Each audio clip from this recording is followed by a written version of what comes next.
है। मनीष सिसोदिया आचार संहिता के उल्लंघन के मामले में फंस गए हैं। वाराणसी छोड़ने के आदेश दिए गए थे, लेकिन इसके बावजूद भी मनीष सिसोदिया नहीं माने, आचार संहिता के उल्लंघन के मामले में फंस गए हैं सिसोदिया। राजीव का रुख हम सीधे कर लेते हैं। राजीव, मुश्किलें यहां पर बढ़ गई हैं मनीष सिसोदिया की। सवाल यह है कि जब पहले ही आदेश जारी कर दिया गया था, बावजूद इसके बनारस में वो क्यों टिके थे?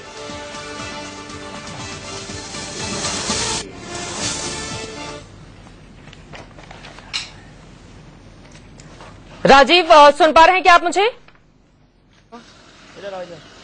राजीव के पास हम चलेंगे और ज्यादा जानकारी लेकर। आपको बता दें कि पुलिस ने मनीष सिसोदिया से पूछताछ भी की है। आचार संहिता तोड़ी है आम आदमी पार्टी के नेता मनीष सिसोदिया ने। इसके पहले हमने देखा था अरविंद केजरीवाल ने भी कई ऐसी चीजों का उल्लंघन किया जो उनके लिए मना किया गया था।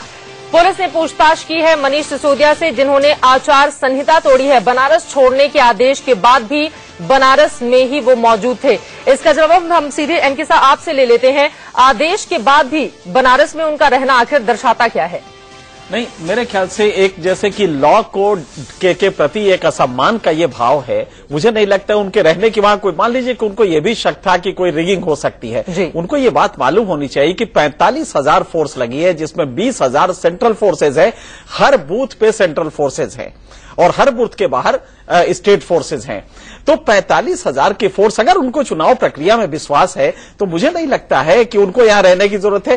फिर डिस्ट्रिक्ट मजिस्ट्रेट ने जब उन्होंने देखा कि प्रियंका गांधी को कह दिया, सभी को कह दिया है, तो एक लॉ अबाइडिंग होना, और चूंकि आप पार्टी है जिसमें यह माना जाता है कुछ सुचिता के अंश हैं, तो ऐसे में मनीष सिसोदिया का लॉ को वो करना, वायलेट करना, मुझे लगता है उनके मैसेज जो जाएगा वो गलत जाएगा। कतई उनको रहने की जरूरत नहीं थी। और उनका बहुत बड़ा वर्ग है जो वहां पे है, जो कि पोलिंग बूथ पे है। तो अननेसेसरी ये कानून के प्रति या असम्मान दिखाना या इलेक्शन कमीशन के प्रति असम्मान दिखाना, मुझे लगता है कि बड़ा अच्छा मैसेज नहीं देगा। बिल्कुल। और इसके अलावा हमने देखा था अरविंद केजरीवाल भी फंसे हुए हैं बुरी तरह से। कांग्रेस पार्टी और बीजेपी के खिलाफ जो बिगड़े बोल उनके थे, इसलिए उन्हें नोटिस जारी किया गया है। बहरहाल हम आपको तस्वीरें दिखा रहे हैं, ये रात की तस्वीरें हैं। मनीष सिसोदिया को मना किया जा चुका था, कहा जा चुका था कि वो बनारस छोड़ दें क्योंकि वो बाहरी हैं। बावजूद इसके सिसोदिया नहीं माने और इसी वजह से पुलिस ने उनसे पूछताछ भी की है और बुरे फंसे हैं मनीष सिसोदिया।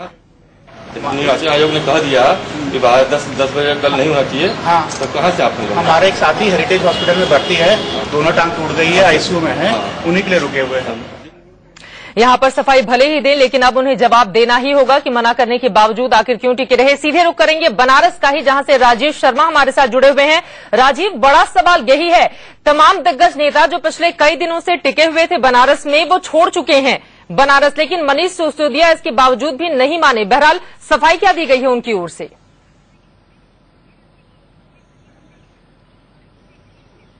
जी देखिए, प्रचार का जिस दिन खत्म हुआ था, उस दिन रात करीब 8 साढ़े 8 के बीच में जब हम लोग अस्सी घाट पर मौजूद थे, तब अरविंद केजरीवाल और मनीष सिसोदिया वहां पर पहुंचे थे। हालांकि उन्होंने कहा था कि वो खाना खाने के लिए आए हैं अस्सी घाट पर, लेकिन मनीष सिसोदिया का वहां रहना सीधे सीधे प्रशासन के आदेशों का उल्लंघन था। और जहां तक लोकतंत्र की बात है तो इन चीजों को मानना जरूरी होता है। अगर ये नहीं मानी जाती तो कहीं बहुत ये जताया जाता है कि आप जो करना चाहे करें, हम जो कर रहे हैं वो करेंगे। बहरहाल